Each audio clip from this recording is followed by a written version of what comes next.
Kamusta mga boss?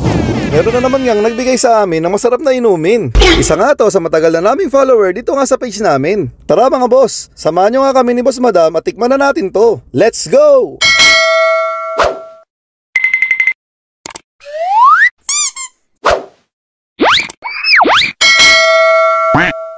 Ayun na, yung isa namin follower, shoutout kay Jean. Ito, binigyan niya kami ng, ano bang tawag dito? Ito sa Cabo to, no? Socialin yung coffee shop nila eh, no? Ano ba to? Ano to? Red tea? Siguro.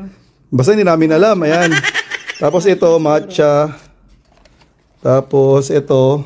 Iced tea siguro. Basta mukhang masarap lahat. Ayan, Boss Madam. Oh, diba? Okay. So ayan, titikman natin yung binigay ni Jean. Ayan, Boss Madam. Tikman mo na.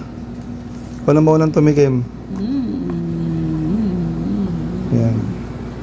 At natin yung red tea. Parang ano siya, mixed berries. Sarap. Refreshing. Oh, yung iba naman. Huwag mong ubusin kasi ako rin. Ay, ikaw ba? Oo. Tikman mo muna yung iba. Akala ko ano eh.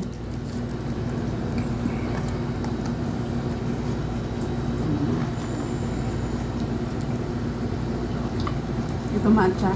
Matcha. Sarap.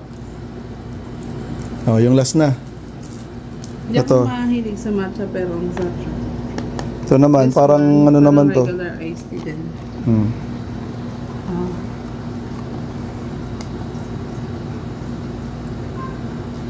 Mahap to. Parang lychee. Parang ganun.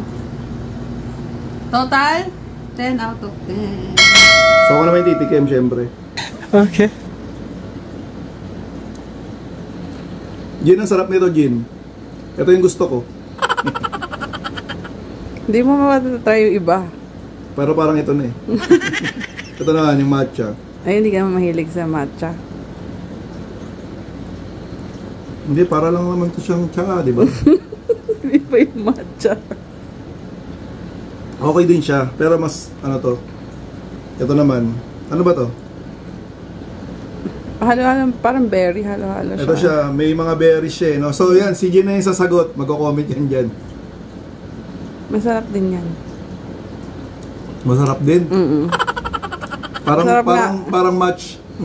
Parehas masarap, pero parang ito. No?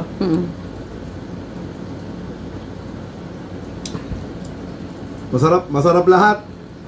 Pero itong dalawa, Gin, masarap. Ayan, thank you, Gin, ha. Ubusin na namin. Bye-bye.